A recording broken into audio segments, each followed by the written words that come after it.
Okay, back at it on day 2. Now that we got the suspension out of the way, we're gonna get started on the brakes. I'll start with the front, but before we get into that, I'll go over all the parts that I have on the table, and then we'll start doing the breakdown and the installation. All right, guys, let's get started.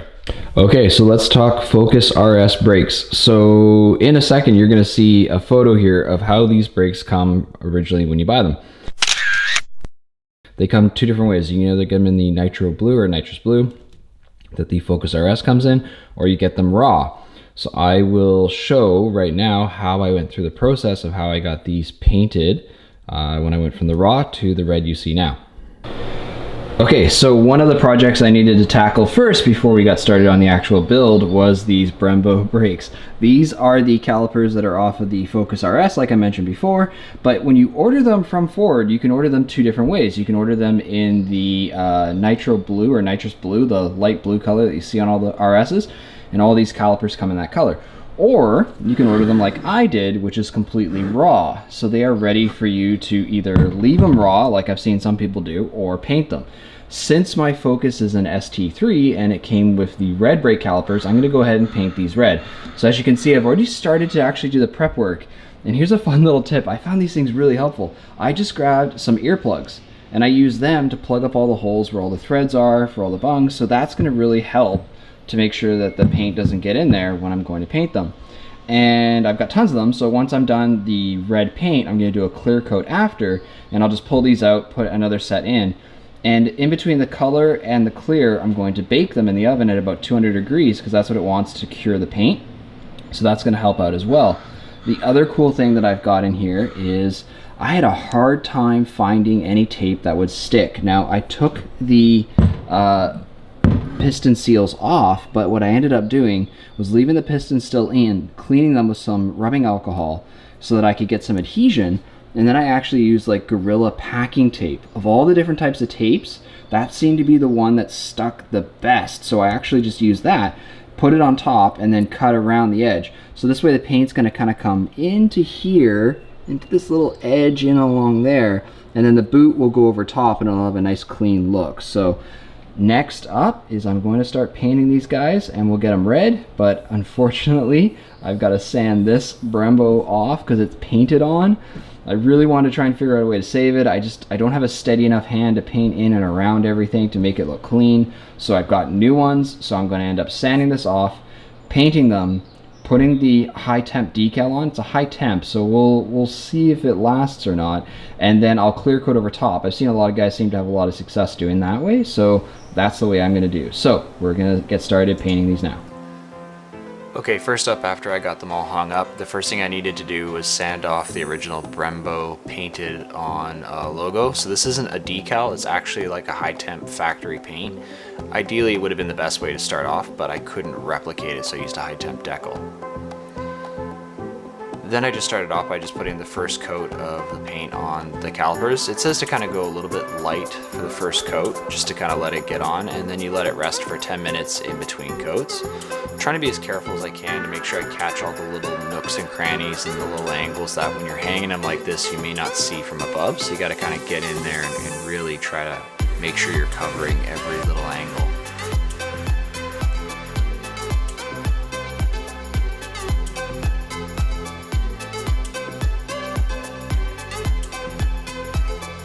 Just kind of getting the last coat of the paint on itself. So as you can see, the color's really starting to come through, and I'm making sure I'm not missing any spots, and I'm just trying to be as even as possible. Next, you let them hang for about an hour, and they say 3 hours tops. That's usually after that I put them in the oven. But I just kind of removed those earplugs I talked about earlier because I don't want them melting in the oven itself. Oven was set to 200 degrees. You just put them in for an hour. It's like a slow bake and just really cures the paint and helps them to become chemical resistant. I used washers just to make sure it didn't stick to the pan. After an hour I pull it out. Like I said, they're really hot. I had to let them sit for about an hour again after that just to let them completely cool down. So I took my time, and I obviously took the tape off as well. Alright, this was really stressful. I was doing my best to actually center the logo as much as I could. Thankfully, I still had the calipers off of the Boss 302, so I was able to use those as a point of reference as to like where the Brembo logo sits on the caliper. But believe me, this was very stressful. Now we're starting to put the clear coat on. Again, it's 3 coats of clear, 10-minute break in between each coat. So just making sure I'm getting all even coverage in all the little corners.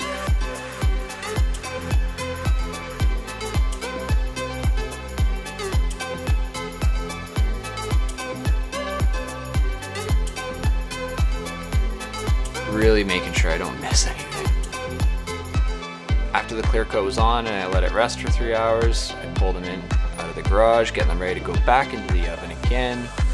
Again, 200 degrees for an hour, and those earplugs are really saving the day here. They're making the finished product look really good. They're protecting all the threads, so I'm not getting paint inside there. So when I go to install them, I'm not fighting against paint, hopefully not cross-threading anything. And back in the oven for one last time. Like I said, 200 degrees for an hour, and then these guys should be fully cured and ready to go. Okay, so after I got those painted and all set up, they're ready to go. I just went with Ford OEM rotors for now. I'm going to be running these Ferodo pads, which are fairly streetable. They're supposed to be a good all-around pad, but I didn't want to go too crazy on the rotors just yet because I eventually want to get gyro discs. This was more of a proof of concept, get it going. So these are all the original rotors that came out of Focus RS, nothing too crazy, nothing aftermarket. These are kind of cool. So on the Focus RS, they actually have a cooling duct. So this allows some cold air to blow towards the calipers and towards the rotors to try and keep them cool. Cheap little part, which worked out really well. Then I've just got some retaining springs for the pads, some Motul 600 fluid, and then the OEM Focus RS brake lines. So a couple things. I will link all of the different part numbers so you guys know what they are. Don't buy the Ford Performance Kit. I'm telling you right now, you can save yourself a lot of money by just getting the OEM parts from Ford and buying it that way rather than buying the ready-to-go kits. Same with these cooling ducts. They sell the cooling ducts as a kit under Ford Performance. You don't need to do that. You can just order it from Ford and away you go. So you'll save a ton of money, and that's really the main thing here. So I'm gonna start putting all of this stuff in the car now, and let's see how it looks.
All right, a couple quick things before I get started on the rear brakes. So this is the rotor off of the 2016 and up Focus RS. There's a couple different guys out there that they call this the Frankenstein brake install, where they're using rotors from like Volvos and things like that, but it's been later revealed that you can use the Focus RS one, which is good because the stud diameter is different, so this will actually fit correctly.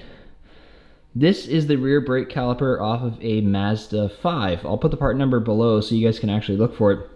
I've just gone ahead and painted it red, the same as my front brakes. It's not quite the same red that's on the original caliper in the back, but it still looks pretty decent once it's done. I've actually got the other side of the car done already, so I'll show you what that looks like. It's kind of doing this for test fitting purposes, but that's what it looks like right now. So yeah, there's a slight difference in reds, but you know, over time it'll look okay.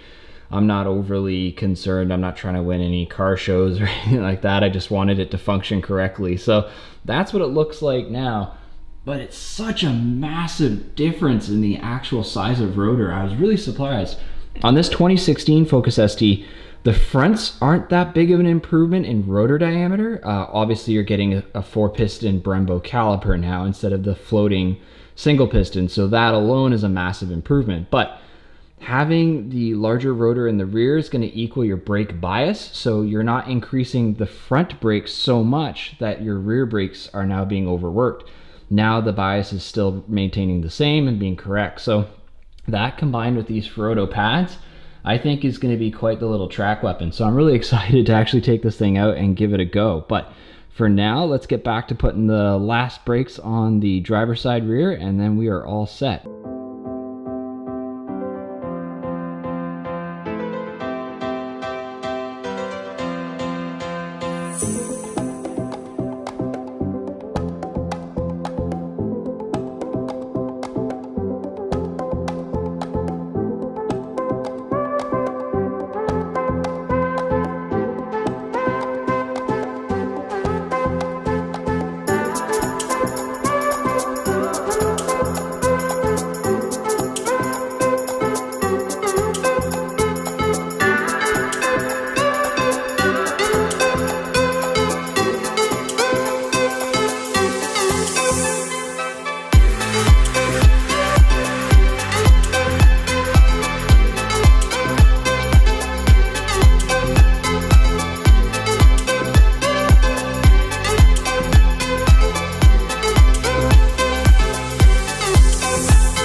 All right, that wraps up the brake install. I've got some 3mm spacers, as you can see on the hub there. That's what is required to get the factory wheels to still clear the Brembos. I've gone ahead and bleeded the brakes, flushed them all out with the Motul 600 brake fluid now, so it should be ready to rock. That's the front with our new suspension as well. And I threw the spacers on the rear because they came in a 4-pack, and why not? Might as well kind of get them to match and look correct. So same deal, there we go. There's the Focus RS rotors, existing calipers with my new pads. And we've got the new shock. We've got the new lowering spring. We are ready to go. All right, guys, so that is now suspension done, brakes done, and now we get on to the fun part, the one that I've been kind of holding off. We're gonna do intake and exhaust next. So I'll see you guys in the next episode, and we'll be putting the Cobb catback exhaust system on, as well as the Focus RS intake box of a K&N air filter. All right, guys, I'll see you in the next one. Bye for now.